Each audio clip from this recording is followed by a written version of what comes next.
ایک فقیر تھا، اس کا مزاج یہ تھا کہ جو بھی اس کے ڈیرے پہ آتا اس کو کھلاتا اور اس کی خدمت کرتا، اور یہ فقیر کا مزاج ہوتا ہے۔ بابا بلے شاہ نے کہا تھا نا، اٹ کھڑکے دکڑ وجے تتا ہووے چلا، آن فقیر کھا کھا جاون راضی ہووے بلا۔ تو یہ فقیر کا مزاج ہوتا ہے کہ لوگ اس کی چوکھٹ پہ آئیں اور وہ لوگوں کو جو ہے وہ کھلائے، ان کی ضروریات کو پورا کرے۔ تو وہ درویش تھے اور جو بھی ان کے پاس آتا اس کی خدمت کرتے۔ ان کے پاس کبھی رقم نہ ہوتی تو ادھار لے کے لوگوں کی خدمت کرتے، حتیٰ کہ جب ان کا آخری وقت قریب آیا اور حالات ایسے ہو گئے کہ لوگوں کو لگا کہ بابا جی اب رخصت ہونا چاہ رہے ہیں، تو سارے قرض خواہ اکٹھے ہو کے بابا جی کے پاس آ گئے کہ جناب ہمارا قرضہ ادا کیجئے۔ ایک جمگٹا بن گیا، اور بابا جی کو یہ فکر تھی کہ یہ میرے مہمان ہیں اور میں ان کی خدمت کرنے کے قابل نہیں ہوں، میرے پاس کچھ ہے نہیں۔ اتنے میں ایک چھوٹا سا بچہ تھا، وہ گلی میں پتیسا بیچ رہا تھا۔ آواز لگائی تو بابا جی نے اشارہ کیا، کہا میرے ان مہمانوں کو کھلا دو۔ اس نے اللہ کا شکر ادا کیا کہ میں سارا دن گلیوں میں گھوم کے جو بیچنا تھا ایک جگہ ہی مجھے گاہک مل گیا۔ اس نے مہمانوں کو سارا کھلا دیا اور بابا جی سے کہا کہ پیسے۔ تو بابا جی کہنے لگے بیٹا بیٹھ جاؤ۔ بیٹا بیٹھ گیا۔ تھوڑی دیر کے بعد اس نے پھر کہا کہ بابا جی پیسے۔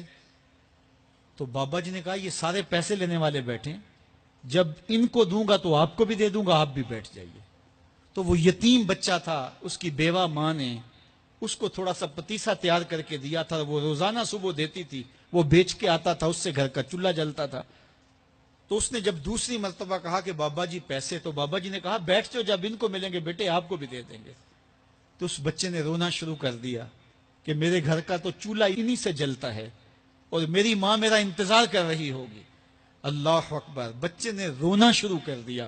اللہ کی رحمت کو جوش آ گیا۔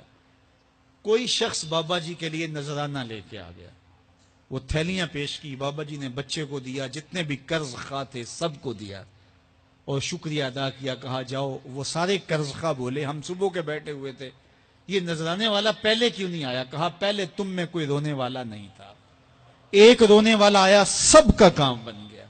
کسی ایک کے آنسو، اجتماعی دعا کا، اجتماعی توبہ کا یہی فائدہ ہوتا ہے کہ کسی ایک کا کام بن جائے۔ یہ تجارت میں اصول ہے کہ جب کوئی کسی کو آپ سودا دے نا تو اس میں کوئی خراب چیزیں چلی جائیں تو یا تو وہ سارا قبول کرے یا سارا رد کر دے۔ تو اللہ جب قبول کرتا ہے اجتماعی طور پہ پھر ساروں کو قبول کر لیتا ہے۔ تو اس لیے آج کی بابرکت شب نور میں میری مائیں، بہنیں، بیٹیاں بھی تشریف فرما ہیں، بچے بوڑھے جوان بھی تشریف فرما ہیں۔ تو کسی ایک کے آنسو اللہ کو قبول ہو گئے، کسی ایک کی زبان سے نکلا ہوا جملہ اس کی بارگاہ میں قبول ہو گیا، تو میرے جیسے گناہگاروں کا بھی کام بن جائے گا۔